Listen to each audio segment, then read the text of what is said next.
السلام علیکم ورحمۃ اللہ وبرکاتہ۔ رب اشرح لی صدری ویسر لی امری واحلل عقدۃ من لسانی یفقہوا قولی۔ رب زدنی علما رب زدنی علما رب زدنی علما۔ آج ہم جانیں گے کہ وحی حضور صلی اللہ علیہ وسلم پر کس طریقے سے نازل ہوتی تھی۔ حضرت صلی اللہ علیہ وسلم پر مختلف طریقوں سے وحی نازل ہوتی تھی۔ صحیح بخاری کی ایک حدیث میں حضرت عائشہ رضی اللہ تعالیٰ فرماتی ہے کہ ایک مرتبہ حضرت حارث بن ہشام رضی اللہ تعالیٰ نے حضرت صلی اللہ علیہ وسلم سے پوچھا کہ آپ پر وحی کس طرح آتی ہے، تو حضرت صلی اللہ علیہ وسلم نے فرمایا کہ کبھی تو مجھے گھنٹی کی سی آواز سنائی دیتی ہے اور وحی کی یہ صورت میرے لیے سب سے زیادہ سخت ہوتی ہے۔ پھر جب یہ سلسلہ ختم ہوتا ہے تو کچھ اس آواز نے کہا ہوتا ہے جو مجھے یاد ہو چکا ہوتا ہے، اور کبھی فرشتہ میرے سامنے ایک مرد کی صورت میں آ جاتا ہے۔ اس حدیث میں آپ نے وحی کی آواز کو گھنٹیوں کی آواز سے جو تشبیہ دی ہے، شیخ محی الدین ابن عربی رحمۃ اللہ نے اس کا مطلب یہ بیان کیا ہے کہ ایک تو وحی کی آواز گھنٹی کی طرح مسلسل ہوتی ہے اور بیچ میں ٹوٹتی نہیں، دوسری گھنٹی جب مسلسل بجتی ہے تو عموماً سننے والے کو اس کی آواز کی سمت متعین کرنا مشکل ہوتا ہے، کیونکہ اس کی آواز ہر جہت سے آتی ہوئی محسوس ہوتی ہے، اور کلام الہی کی یہ بھی خصوصیات ہے کہ اس کی کوئی سمت نہیں ہوتی بلکہ ہر جہت سے آواز سنائی دیتی ہے۔ اس کیفیت کا صحیح ادراک تو بغیر مشاہدے کے ممکن نہیں، لیکن اس بات کو عام ذہنوں سے قریب کرنے کے لیے آپ نے اسے گھنٹیوں کی آواز سے تشبیہ دی ہے۔ جب اس طریقے سے آپ پر وحی نازل ہوتی تو آپ پر بہت زیادہ بوجھ پڑتا تھا۔ حضرت عائشہ رضی اللہ اس حدیث کے آخر میں فرماتی ہیں کہ میں نے سخت جاڑوں کے دن میں آپ پر وحی نازل ہوتے ہوئے دیکھی ہے۔ ایسی سردی میں بھی جب وحی کا سلسلہ ختم ہوتا تو آپ کی مبارک پیشانی پسینے سے شرابور ہو چکی ہوتی تھی۔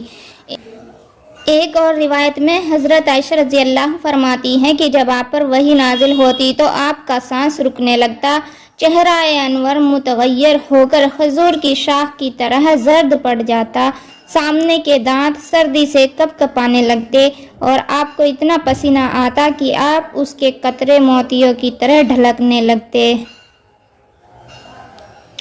وحی کی اس کیفیت میں بعض اوقات اتنی شدت پیدا ہو جاتی تھی کہ آپ جس جانور پر اس وقت سوار ہوتے وہ آپ کے بوجھ سے دب کر بیٹھ جاتا، اور ایک مرتبہ آپ نے اپنا سر اقدس حضرت زید بن ثابت رضی اللہ کے جانوں پر رکھا ہوا تھا کہ اسی حالت میں وحی نازل ہونی شروع ہو گئی۔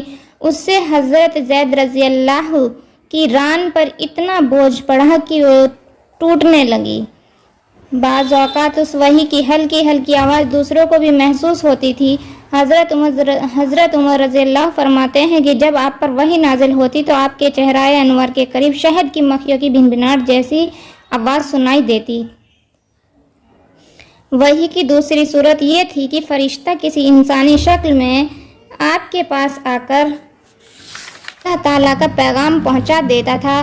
ایسے مواقع پر عموماً حضرت جبرائیل علیہ السلام مشہور صحابی حضرت دحیہ قلبی رضی اللہ کی صورت میں تشریف لایا کرتے تھے، البتہ بعض اوقات کسی دوسری صورت میں بھی تشریف لائے ہیں۔